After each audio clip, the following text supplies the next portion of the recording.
I'm actually okay with being a cog, as long as it's the right machine.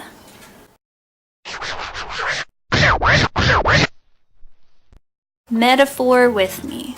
If our minds are the most incredible computers, who has programmed you?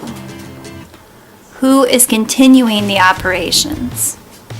I don't know a lot about computers, so ignore any of the improper use of the words. I was programmed in northern Kentucky, just south of Cincinnati, but the bulk of my processing was set toward exceptional work ethic. One job plus another part-time, plus a little DIY to equal comfort and retirement.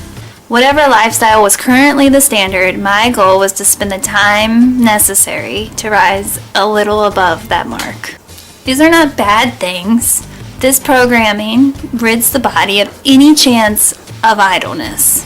But this programming is designed to produce a cog in the worldly machine.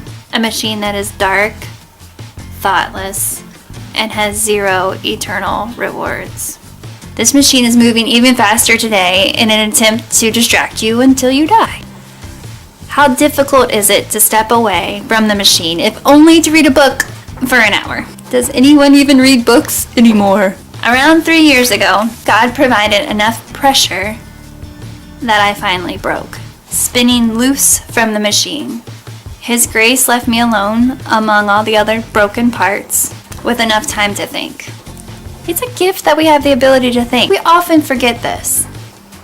Reflecting upon the cog that I had become, my mind was like a marionette, with the world controlling the strings. And to be clear, the world was controlling the strings while I was attending church every Sunday. I was on my way to wasting this life. Not in a worldly sense, but I was no true ambassador for Christ. I'd sound like a conspiracy theorist if I were to say that someone's objective is to get you to forget about who is in control. If I said there's someone who wants you to think you are making the decisions when to allow these little time wasters, but really you're being led, you're being influenced to do so, you'd think I'm nuts. But let's go back to the programming. What about your daughter's dance class or your son's soccer games? We'll take those as examples. When and why were these time users programmed as important? If they develop character, how long do we devote our children or ourselves to the task? If we hope to guide our children toward college scholarships, do they see our number one intentions as helping them to gain comfort, wealth, retirement, to become a cog in the worldly machine? My kids will have to provide for themselves one day, I hope. But I caught myself teaching our oldest the same worldly goals. I was pushing her to succeed for her own glory here and now. And maybe to say that she loves Jesus as a side note.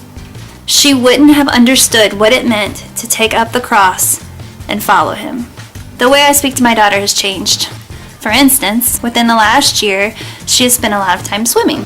Truly, the girl is a natural. She is good. We let her dream of things like the Olympics, but my talk is intentional now. Instead of glorifying her and the money she could make, I say things like, if you were in the Olympics one day, more people would know you, and you'd be able to tell more people about Jesus. It's him-focused talk, not her-focused.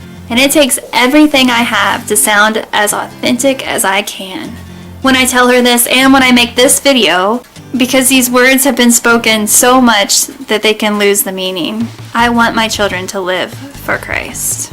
Maybe a good test for ourselves would be to ask our older children why they think we have done X, Y, and Z. Why does mommy take you to this school? Why do we ride bikes together? Why does mom take you to basketball? Why are you learning to play an instrument? None of this may be out of line with what God desires.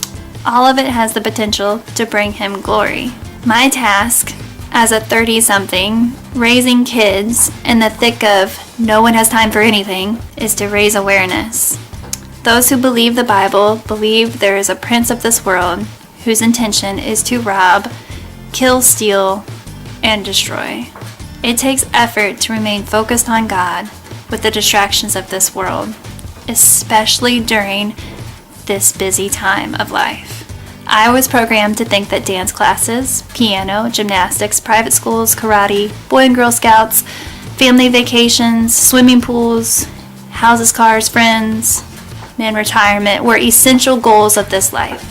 Before we finish raising and releasing the next generation, let us read the Bible and make our list. Perhaps it's the same, perhaps it's different, but if we know for sure that God is directing our programming, we will be confident our children will be part of the God-fearing machine, the body of Christ. Operation or setting not available as follows shooting. What? You're still recording? Don't record anymore. Stop recording.